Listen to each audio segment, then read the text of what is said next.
మనము అమ్మవారి యొక్క ప్రతిష్టాపన జరిగి ఇవాళకి 8వ సంవత్సరం అష్టమ వార్షికోత్సవాన్ని మనం జరుపుకుంటున్నాం.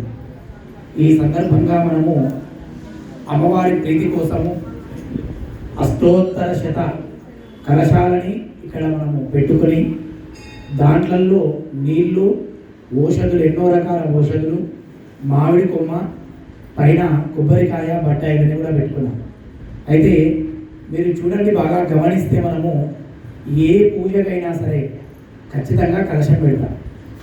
వరలక్ష్మి వ్రతం కలశం పెడతాం, సత్యనారాయణ వ్రతం కలశం పెడతాం, బ్రహ్మోత్సవాలు కలశం పెడతాం. ఏ పూజ తీసుకున్నా సరే ఖచ్చితంగా కలశ స్థాపన అనేది ఖచ్చితమని చెప్పింది మన కల్పం. ఎందుకయ్యా ఋషులు ఎందుకు చెప్పారు ఆ విధంగా అంటే, ఎప్పుడైతే ఒక కలశం మనం పెడతామో అది రాగి చెంబు కానివ్వండి, పంచలోహాలది కానివ్వండి, బంగారుది కానివ్వండి, కలశం ఏదైతే ఉందో ఆ కలశం అనేది దేహం అంట, దేవతలు దేహం, శరీరం. అందులో నీళ్లు పోయాలి. తెలియక బియ్యం పోసుకుంటారు. బియ్యం అని ఎక్కడ చెప్పలేదు శాస్త్రం, నీళ్ళే పోయాలి. అందులో నీళ్లు పోసి ఆ నీళ్ళు ఏంటి, దేనికి ప్రతీక? రక్తం. నీళ్ళు అనేది రక్తానికి ప్రతీక.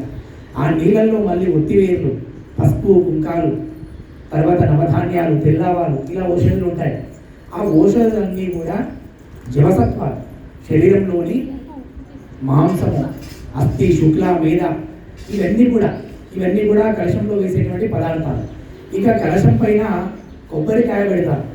ఆ కొబ్బరికాయ ఏంటయ్యా అంటే ముఖమట. ఆ కొబ్బరికాయ ముఖం. అందుకని చూడండి, ఆ కొబ్బరికాయకే బొట్టు పెడతాం చాలా వరకు మనం. ఇప్పుడు అక్కడ కూడా పెట్టుకున్నాం కదా బొట్టు. ఆ కొబ్బరికాయకి బొట్టు ఎందుకంటే ముఖానికి బొట్టు అన్నమాట. తర్వాత ఆఖరిగా పైన వస్త్రం. మనం వస్త్రాలను ధరించే ఉంటాం కదా మనం ఎప్పుడు కూడా. అదేవిధంగా ఈ కలశము అనేది దేవతా స్వరూపము, శరీర ఆకృతి మొత్తం కూడా దేవత. అయితే ఇక్కడ లోపల ఒక మండపం వేసాము మనం, రంగురంగులుగా మండపం వేశారు. మరి ఆ పంతులు గారు పొద్దున మేము మండపం వేశాక ఒక భక్తురాలు వచ్చింది. వచ్చి ఆయన అడుగుతుంది, పంతులు గారు ఈ ముగ్గు చాలా బాగుంది, సంక్రాంతికి వచ్చా పంతులు గారు అంటారు. అంటే అది కూడా భక్తి. తప్పే, అది కూడా తప్పు కాదు, తెలుసుకోవాలని అడుగుతున్నాను. కాబట్టి అమ్మా, ఇది సంక్రాంతి ముగ్గు కాదు తల్లి, ఇది నవరత్న మండపము అంటారు. నవరత్న మండపం. అయితే ఈ నవరత్న మండపంలో కలశ స్థాపన చేసి గంగే చేమునై చేవ గోదావరి సరస్వతి నర్మదా సింధు కావేరి జలేస్మిన్ సన్నిధింపులు. మొన్ననే మనము రాముడి పట్టాభిషేకం తీసుకున్నాం శ్రీరామనవమి తర్వాత. మరి ఆ పట్టాభిషేకానికి ఆ సందర్భంలో 500 నదుల యొక్క తీర్థాలు తీసుకొచ్చారంట బాణరులు అందరూ. ఒకటి కాదు, రెండు కాదు, 500 నదుల తీర్థాలు తీసుకొచ్చారు. అప్పుడు శ్రీరాముడు చెప్పాడట, నా యొక్క ఆరాధన కోసము నేను రాజునయ్యాను కాబట్టి నా యొక్క ఆరాధన కోసము ఇన్ని రకాల తీర్థాలు తెచ్చి పట్టాభిషేకం నాకు చేశారు లేదు. కానీ కలియుగం వచ్చేది, కలియుగం తర్వాత. ఆ కలియుగంలో మరి ఇన్ని రకాల తీర్థాలు తేవాలంటే సాధ్యం కాదు ఎవరికి కూడా. మరి అన్ని రకాల తీర్థాలు రావాలి, ఆ పుణ్యం రావాలి అని అంటే నన్ను స్మరించి గంగే తీమునే చేయని శ్లోకం చెప్పాడు చాలు. సప్తనది తీర్థాలు అక్కడ వచ్చే తీర్థాయని చెప్పారు. ఎవరు? శ్రీరాముడు చెప్పాడు సాక్షాత్. అందుకని ఆ నదీ తీర్థాల యొక్క మంత్రం అందుకే వచ్చింది. ఆ మంత్రం మనం స్నానం చేసేటప్పుడు ఈ మంత్రం చెప్పుకోవాలని శాస్త్రం. ఎందుకు? ఆ బకెట్ నీళ్ళు అనుకుంటే బకెట్ నీళ్ళు, గంగ నీళ్ళు అనుకుంటే గంగ నీళ్ళు, అది మన ఇష్టం. ఆ విధంగా ఆ మంత్రం అందుకోసం వచ్చింది. ఇందులో మనం పోసినటువంటి జలాలలో ఇప్పుడు ఆ మంత్రాలు చెప్పి దేవతలను ఆవాహన చేస్తాం. అందులో సప్తనది తీర్థాలు ఖచ్చితంగా ఆవాహన అవుతాయి. ఇక అదే కాకుండా 108 కలశాలు మనం పెట్టుకున్నాం. 108 కలశాలు మనం పెట్టుకున్నాం ఇక్కడ. అయితే అష్టోత్తరాలు ఎన్ని ఉంటాయి మనకు? దుర్గాష్టోత్తరాలు 108, శివాష్టోత్తరాలు 108. అసలు ఏదైనా తీసుకోండి, దేవతామూర్తులకు అర్చన చేసేటప్పుడు 108 సంఖ్యలో చేస్తాం. మరి ఇక్కడ కూడా 108 కలశాలు పెట్టుకున్నాం. మరి దేనికి ప్రతీక ఇది? దేనికోసం పెట్టుకున్నాం అంటే బాగా మనము ఇది నిగూఢమైనటువంటి విషయం. ఏంటంటే మనకు నక్షత్రాలు ఎన్ని ఉన్నాయి అని అంటే కొన్ని లక్షలు ఉన్నాయి పంతులు గారు అంటారు కదా. నక్షత్రాలు ఎన్ని ఉన్నాయంటే కొన్ని లక్షలు ఉన్నాయి పంతులు, మనకి ఏం తెలుసు అంటారు. కానీ 27 జ్యోతిష్యపరంగా 27 నక్షత్రాలు. కొన్ని నక్షత్రాల సమూహం కలిసి, కొన్ని నక్షత్రాలు ఆకాశంలో కొన్ని నక్షత్రాల సమూహం కలిసి ఒక గుర్రం ఆకారంలో తయారైతే అదే అశ్విని నక్షత్రం అని చెప్పింది శాస్త్రం. అలా ఆకారాన్ని బట్టి ఒక్కొక్క నక్షత్రాన్ని నిర్ణయించారు ఋషులు. అలా 27 నక్షత్రాలు కదా. మరి 27 నక్షత్రాలకు ఎన్ని పాదాలు ఉంటాయంటే ఒక నక్షత్రానికి 4 పాదాలు ఉంటాయి కదా. 27 × 4 108. అర్థమైంది కదా. ప్రతి మనిషి కానీ పిపీలికాది పర్యంతం ప్రతి జీవి, 3 జీవాలు ఏదైనా తీసుకోండి, ప్రతి జీవి, చిన్న చీమ పుట్టింది అనుకుంది, ఆ చీమ పుట్టినందుకు డే టు టైం ఎవరు రాసి పెట్టారు, కానీ పుట్టిన డేట్ టైం ఉందా లేదా, అది పుట్టినందుకు నక్షత్రం ఉందా లేదా, ఉంది కదా. అది పుట్టిన గడియలలో దానికంటూ నక్షత్రం ఉంది. అదేవిధంగా మనం పుట్టినప్పుడు మనకంటూ డేట్ టైం రాసినా రాయకపోయినా మనకంటూ ఒక నక్షత్రము తిథి వారాలు ఉన్నాయి. అలా పిపీలికాది పర్యంతము ఈ భూమండలంలో ఎన్ని రకాల జీవాలు పుట్టాయో అవన్నిటికీ కూడా ఒక నక్షత్రం, ఒక పాదం ఖచ్చితంగా ఉండే తీరుతుంది. అలా ఈ 108 పాదాలు అన్నమాట. 4 పాదాలు ఒక నక్షత్రానికి. అలా 27 నక్షత్రాలు. 27 × 4 108. అలా ఈ 27 నక్షత్రాలలో ఏ జీవాలు పుట్టాయో అవన్నీ కూడా ప్రీతి చెందుతాయంట ఈ అభిషేకం అమ్మవారికి చేయడం వల్ల. అంటే ఏంటి? చిరాచర ప్రపంచమే నేను రా అని చెప్తుంది అమ్మవారు. ప్రకృతి నమః. ఇదేంటి అష్టోత్తరం? ఏ అష్టోత్తరం ఇది? లక్ష్మీ అష్టోత్తరం. ఓం ప్రకృతి నమః అంటున్నావు, దానికి ప్రతీకనే ఇది, వేరేదేం కాదు ఇక్కడ. ఇవన్నీ కలశాలు పెట్టి ఆరాధించడం వల్ల అమ్మవారు ప్రకృతి స్వరూపంగా ఆనందాన్ని పొందుతా అని చెప్తుంది అమ్మవారు. ఇక అమ్మవారికి విశేషించి ఏం పేరు ఇక్కడ? భూలక్ష్మి అమ్మవారు. బాగా మనం ఆలోచిస్తే పూజలకు ఎప్పుడైనా మనం ఇంట్లో పంతులు గారు వచ్చినప్పుడు కానీ, లేదా ఏమైనా పూజాధికారి లాంటివి చేసేటప్పుడు కానీ, కింద ఏదైనా పుష్పం పెట్టినప్పుడు అయ్యో కింద పెట్టకమ్మా పూలు, కొబ్బరికాయ అయ్యో కొబ్బరికాయ కింద పెట్టకమ్మా భూమి పైన అంటామా? అంటుంటాం. లేదంటే వస్త్రం ఏదైనా అమ్మవారికి పట్టు వస్త్రం తీసుకొచ్చాము నవరాత్రులు, ఆ పట్టు వస్త్రం ఎంతో భక్తితో తీసుకుని వచ్చాము, అది అమ్మవారికి సమర్పణ చేసేది, అది కింద పెట్టాడు అనుకోండి, ఎవరైనా పంతులు గారు కానీ ఎవరైనా ఆయన కింద పెట్టారు, అయ్యో పట్టు చీర కింద పెట్టారు పంతులు. బాగా మనం ఆలోచిస్తే ఈ ప్రపంచంలో ఎన్ని రకాల వస్తువులు ఉన్నాయో అవన్నీ కూడా భూమి నుంచి వచ్చినాయే. మీరు టైం ఇస్తా ఎంతసేపు ఆలోచించండి. ఏ వస్తువు కూడా భూమికి సంబంధం లేని వస్తువు ప్రపంచంలో లేదు. బంగారం భూమి, వస్త్రాలు భూమి, కలప భూమి, బియ్యం భూమి. నువ్వు ఏ వస్తువైనా తీసుకో చరాచర ప్రపంచంలో. లోహాలు, గంట తీసుకున్నాం, ఆ లోహం భూమిలో పుట్టిందే, ఎక్కడో కాదు.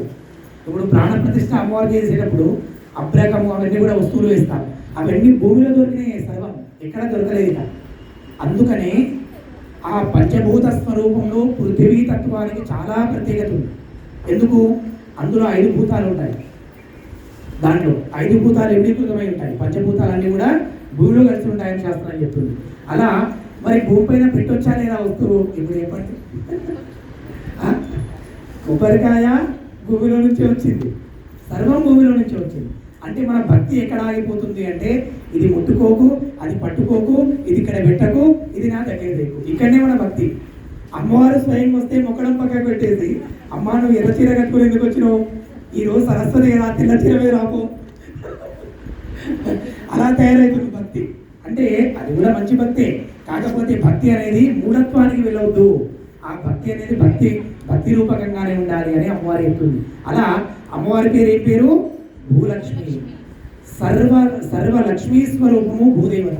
ఇప్పుడు మీకు అర్థమైంది కదా, భూలక్ష్మి అంటే ఆషామాషి కాదు. అష్టలక్ష్మిలలో భూలక్ష్మి అంటే ఆషామాషి కాదు, సర్వము భూమిలో నుంచే వచ్చింది. అంత విశేషమైన అవతారం ఆమె భూలక్ష్మి. ఆమె కోరుకుంటే ఇప్పుడు మీరు భూమిలో ఏ వస్తువు దొరకదో చెప్పండి, మీకు అన్నీ దొరుకుతాయి. నువ్వు అడిగింది దొరుకుతుంది, అడగంది కూడా దొరుకుతుంది. అదేవిధంగా ఆమె ముందు కూర్చొని 2 చేతులు జోడించి నా కొడుకుకు ఉద్యోగం రావాలా ఇస్తుంది, ఏం అడగలేవా అన్ని పాలిస్తుంది. నువ్వు అడిగితే అడిగింది ఇస్తుంది, అడగలేదనుకో అన్నీ ఇస్తుంది. అయితే ఆ అన్నీ ఇచ్చేంత వరకు నీ మనస్సు నిశ్చలంగా నువ్వు పెట్టుకొని భద్రంగా ఉండాలి. అది నీ బాధ్యత. నీ మనస్సు చంచలత్వాన్ని పొంది అటు ఇటు ఎగిరిందనుకోండి, ఇక మళ్ళీ అమ్మవారి భక్తి పక్కకి వెళ్ళిపోతుంది. అలా అమ్మవారు లక్ష్మీం క్షీర సముద్ర రాజదనయాం శ్రీరంగధామేశ్వరి.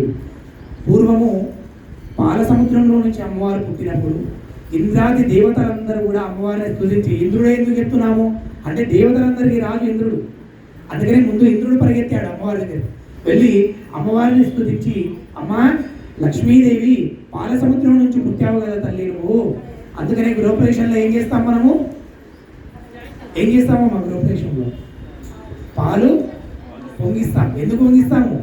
లక్ష్మీదేవి పాల సముద్రంలో నుంచి పుట్టింది కాబట్టి మన గృహంలో కూడా ఆరోగ్య లక్ష్మిగా ఆనంద లక్ష్మిగా అమ్మవారు ఉండాలని పాలు పొంగించాకే మిగతా పనులు చేసుకుంటాం ఇంట్లో. అదే విషయం, అందులో వేరే అందరాళ్ళ మీద. అది కూడా ఏంటి, ఆడపిల్ల చేతుల మీదుగా. ఎందుకు? కన్యాదానం చేసినప్పుడు అమ్మాయి గురించి చెప్పావు నువ్వు. కన్యాదానం చేసినప్పుడు మండపంలో ఏం చెప్పావు? లక్ష్మీ రూపాం కన్యాం కన్యాదానం కృణీమహే. అయ్యా లక్ష్మీ స్వరూపమైన నా కూతుర్ని నువ్వు నారాయణుడివే, నా అల్లుడివి కాదు, నువ్వు నారాయణుడివే. అల్లుడు తర్వాత మండపం దిగాక, మండపంలో ఉన్నప్పుడు ఆయన నారాయణుడే. ఈ లక్ష్మిని నీకు ఇస్తున్నానయ్యా అని ఇచ్చావు. మరి అది ఏదో మాటల వరకే ఉంటే సరిపోదుగా, అందుకనే గృహప్రవేశంలో నువ్వే లక్ష్మివమ్మ అని ఆమెతో గడప కలిగించి ఆమెతో పాలు పొంగిస్తాం. ఇది అమ్మవారు ఉద్భవించినటువంటి లక్ష్మి. అలా పాల సముద్రంలో నుంచి లక్ష్మీదేవి పుట్టాక దేవతలందరూ కూడా, అమ్మ నీ పేరు చిరలక్ష్మి కదా, ఇప్పుడు 1,00,000 రూపాయలు నా దగ్గర ఉన్నాయి, తెల్లవారితే హాస్పిటల్కి వెళ్తాయా, పంతులు గారి సంభావనకి వెళ్తుందా, పట్టు చీర కొంటానా, ఏం చేస్తాను తెలియదు. 1,00,000 రూపాయలు ఇవ్వాలంటే రేపు ఉంటాయా లేదా తెలియదు. చిరలక్ష్మి ఒక దగ్గర స్థిరంగా ఉండదు అమ్మవారు. మరి అలాంటి చిరలక్ష్మి కదమ్మా నువ్వు, మరి స్థిరంగా ఎక్కడైనా ఉంటావా? స్థిరమైన ప్రదేశం ఏదైనా ఉందా చెప్పు తల్లి అని దేవతలు అడిగారు, మానవులు కాదు, దేవతలే స్వయంగా అడిగారు. అప్పుడు అమ్మవారు చెప్తుంది, త్రిధనం త్రిగుణాకారం త్రినేత్రం చ త్రియాయుషం కదా. శివుడికి పూజ చేసేటప్పుడు ఈ మంత్రం ఖచ్చితంగా చెప్తాం మనం బిల్వం పెట్టేటప్పుడు. అంటే ఆ బిల్వ వృక్షంలో బిల్వ పత్రిలో నేను ఉంటాను స్థిరంగా అని అమ్మవారు చెప్పింది. అందుకే బిల్వ నిలయాయే నమః. ఇది విన్నారా లేదా? విన్నారు కదా, ఇది కూడా మీరు అన్ని అష్టోత్తరాలవే, వేరే అవసరం లేదు. బిల్వ నిలయాయే నమః, బిల్వంలో నివసించే తల్లి. ఆ బిల్వాన్ని తీసుకుని వెళ్ళి బోర్లా పెడితే మోక్షమార్గం. వెనుకలో పెట్టామనుకో, తెలియక బోర్లా పెట్టలేదు, వెనుకలో పెట్టావు బిల్వం, శివుడికి కానీ అమ్మవారికి ఎవరికైనా వెనుకలో పెట్టావు, అపారమైన ధన సంపద. నువ్వు అటు పెట్టు ఇటు పెట్టు, ఏ విధంగా బిల్వంతో పెట్టినా అది లక్ష్మీ స్వరూపం కాబట్టి నీకు లక్ష్మి వచ్చే తీరుతుంది. అది అమ్మవారు చెప్తుంది. ఇక అమ్మ నీవు బిల్వపత్రిలో మాత్రమే స్థిరంగా ఉంటావా, మరి ఇంకెక్కడైనా ఉంటావా అంటే అమ్మవారు చెప్తుంది, సకల దేవత స్వరూపం ఏంటి? ఒక జంతువు ఉంది, ఏంటి? గోమాత. మీరే చెప్పారు గోమాత. అలా సకల దేవతా స్వరూపమైన గోమాత యొక్క పృష్ఠ భాగంలో వెనక భాగంలో నేను ఉంటానన్న అమ్మవారు చెప్పింది. అందుకనే మీరు బాగా ఆలోచించండి, ఏ మానవుడు దానవుడు దేవుడు, ఆఖరికి దేవుడు కూడా అనుకోండి, మానవుడు దానవుడు దేవుడు పశువులు పక్షులు ఏ దాని యొక్క మలమూత్రాలు ఇంట్లో పెట్టుకోమని, ఒక గోవు తప్ప. ఎందుకు? లక్ష్మీదేవి అక్కడ ఉంటుంది కాబట్టి ఆ లక్ష్మీదేవిని అభిషేకిస్తూ పదార్థాలు వస్తున్నాయి కాబట్టి అవి శుద్ధి అని చెప్తుంది శాస్త్రం. ఇక అమ్మ స్థిరమైన ప్రదేశం ఇంకోటి చెప్పు తల్లి అన్నప్పుడు అమ్మవారు చెప్తుంది, స్త్రీ యొక్క ఎవరికైతే వివాహం అవుతుందో ఆ స్త్రీ యొక్క పాపడ ప్రారంభంలో ఉంటారు అని చెప్పింది. మరి అక్కడ ఎంతమంది బొట్టు పెట్టుకున్నారు? పర్లేదండి, బాగానే పెట్టుకున్నారు. అంటే మీకు లక్ష్మి కావాలి బాగానే అలా అని చెప్పేసి పంతులు గారు మీరు బొట్టు పెట్టుకోలేదు కదా అనకండి. ఎందుకంటే అది స్త్రీకి మాత్రమే అర్హత ఇచ్చింది అమ్మవారు. ఎందుకు? స్త్రీ అంటే ఏంటి? లక్ష్మీదేవి అష్టోత్తరంలో ఒక ఫస్ట్ అష్టోత్తరమే అమ్మ. స్త్రీ అంటే ఏంటి? ప్రకృతి నమః. అసలు ఈ ప్రకృతి ఇంత పెరుగుతుంది అంటే ఆడవాళ్ళ యొక్క పుణ్యం అనే చెప్పాలి ఒక రకంగా. ఎందుకయ్యా ఇక్కడ బొట్టు పెట్టి నిత్యారాధన వాళ్ళు చేస్తున్నారు కాబట్టి అమ్మవారు సంతోషించి సత్సంతాన సౌభాగ్యంతో వంశాన్ని వృద్ధి చేస్తుంది అమ్మవారు. అలాంటి వంశం లేదనుకోండి అసలు మన సనాతన ధర్మం ఉంటుందా? లేదు. ఇప్పుడు నేను ఏదో పూజాధికారులు పాటిస్తున్నాను, నేను నాకు సంతానమై కొడుకో బిడ్డనో పుట్టి వాళ్ళు దాన్ని పాటిస్తూ ఉంటే ఉత్తర మన ధర్మం వ్యాప్తి చెందుతుంది, లేదంటే చెందదు. అలాంటి ప్రకృతి స్వరూపం ఆడవాళ్ళు. అందుకని అమ్మవారు ఏం చెప్పింది? స్త్రీ యొక్క పాప ప్రారంభంలో ఉంటారని చెప్పింది. ఇక ఏనుగు, మొగ ఏనుగు యొక్క కుంభస్థలంలో కూడా అమ్మవారు ఉంటారని చెప్పింది.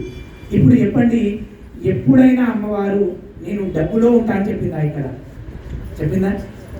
పైసలలో ఉంటాయని చెప్పిందా? చెప్పాలి. బంగారంలో ఉంటాయని చెప్పిందా? చెప్పాలి. మరి ఈ బంగారం లక్ష్మి కాదా పంతులు? మరి డబ్బు లక్ష్మి కాదా? అసలు ఏంటి లక్ష్మి అంటే?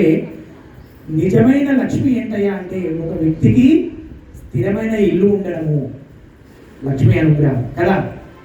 కదా అంటే మళ్ళీ పప్పులో కాలేసినట్టే.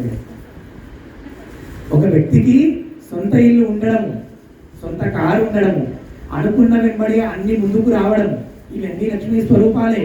కానీ పూర్తి లక్ష్మీ స్వరూపం కాదు. ఇప్పుడు ఒక 15 లక్షల కారు నా దగ్గర ఉంది, రాజమండ్రి వెళ్ళాలి, ఒక 5-6 గంటల జర్నీ. కానీ మంచి కారు ఉన్నా సరే నేను ఒక 7 గంటలు జర్నీ చేయడానికి నా నడుము సహకరించట్లేదు. ఇక లక్ష్మి ఉన్నట్ట లేనట్ట? మంచి పట్టు పరుపు తెచ్చుకున్నావు, ఏదో వెళ్ళావు, మంచి షాపింగ్ మాల్కి వెళ్ళావు, పట్టు పరుపు మంచిది తెచ్చుకున్నావు. ఎంతయ్యా పరుపు అంటే పంతులు గారికి చూపించావు. పంతులు గారు మా బెడ్రూమ్లో పరుపు చూడు, 4 వండుకున్నా ఇంకొకరికి ప్లేస్ ఉంటుంది, 50,000 పెట్టి కొన్నా పంతులు గారు అని అన్నావు. బాగుంది పట్టు పరుపు, కానీ దానిపైన ఎప్పుడు జ్వరం వచ్చి పడుకుంటున్నావు. ఇక లక్ష్మి ఉన్నట్టా లేనట్ట? సుఖంగా పడుకోవట్లే, జ్వరం వచ్చి పడుకుంటున్నావు. టైంకి నీకు ఏది కావాలంటే అది చేసి పెట్టే భార్య ఉంది. కానీ విష్ణుమూర్తి ఏ విధంగా అయితే శంకు చక్రాలు పట్టుకొని ఉంటాడో నువ్వు ఆ విధంగా బీపీ షుగర్లు పెట్టుకొని ఉన్నావు. ఇక చేసి పెట్టే భార్య ఉంటే లక్ష్మి, తినడం ఉంటే కదా లక్ష్మి. అలా స్థిరమైన లక్ష్మి ఏంటయ్యా? భూలక్ష్మి అనుగ్రహము. స్థిరమైన లక్ష్మి ఏంటయ్యా అంటే అన్నిటికంటే ప్రధానము ఆరోగ్య లక్ష్మి. ఇక ఆరోగ్యం కంటే ప్రధానం ఇంకోటి కూడా ఉంది. ఏంటి చెప్పండి, ఎవరైనా చెప్తారా? మీరంతా పెద్దవాళ్ళే, చిన్నపిల్లలు ఎవరు? ఆరోగ్య లక్ష్మి కంటే ప్రధానం ఇంకో లక్ష్మి ఉంది, ఆనంద లక్ష్మి. మీకు పంతులు గారు వార్షికోత్సవం చేశారు, చేసిన తర్వాత మీకు ఏమన్నారు? అమ్మ అందరికీ అభిషేకం అయ్యాక ఒక కలశము, కొబ్బరికాయ, వస్త్రము మీకు ఇస్తాం తల్లి అమ్మవారి అనుగ్రహంగా అని చెప్పారు. అందరికి ఇచ్చాడు. ఆఖరికి ఒక ఆవిడ వచ్చింది, కలశం లేదు, కలశం లేదు అక్కడ. కానీ అమ్మవారి మెళ్ళలో వేసినటువంటి పుష్పమాలు ఇచ్చాడు.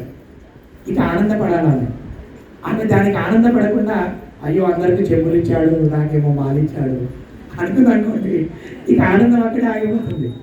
అంటే తుష్టి నమః యాదేవి సర్వభూతేషు తుష్టి రూపేణ సంస్థిత. చిన్నదానికి పెద్దదానికి కూడా తృప్తి ఉండాలి మనిషికి. ఆ తృప్తి లేకుంటే లక్ష్మీ అనుగ్రహం లేనంటే. కాబట్టి అలా ఇలా చెప్పుకుంటూ పోతే లక్ష్మీ అనుగ్రహము వర్ణాతీతం. శంకరాచార్యుడే చెప్పలేకపోయాడు. నేనెంతటి వాడిని చెప్పండి, నేనెంతటి వాడిని, మీరెంతటి వారు? ఎవరైనా సాక్షాత్తుగా శివస్వరూపంగా ఉన్న శంకరాచార్యుడు, పెద్ద పెద్ద ఋషులు, యోగులు, గురువులే చెప్పలేకపోయారు అమ్మవారి అనుగ్రహం. ఎంతో చెప్పి ఇక అమ్మ నేను చెప్పింది సముద్రంలో చుక్క అని చెప్పారు. అలాంటి వైభవం ఆ తల్లి. కాబట్టి అమ్మ నీ అనుగ్రహంతో అష్టమ వార్షికోత్సవం దిగ్విజయంగా జరగాలి. ఉత్తర దేవాలయం మంచి అభివృద్ధి జరిగి ఎల్లవేళలా ఈ దేవాలయానికి అందరూ వచ్చి మిమ్మల్ని ఎవరైతే ఆరాధించి నమస్కరిస్తారో వాళ్ళందరికీ కూడా ఇది కాదు అది కాదు అని కొంగు బంగారంగా వాళ్ళు కోరిన సర్వ ఫలితాల్ని వాళ్ళకి అనుగ్రహించు తల్లి అని మంచి సంకల్పం చేస్తూ మనం పూజని ప్రారంభం చేద్దాం. ఓం అథ మహాస్మరణ పూజాఖ్యం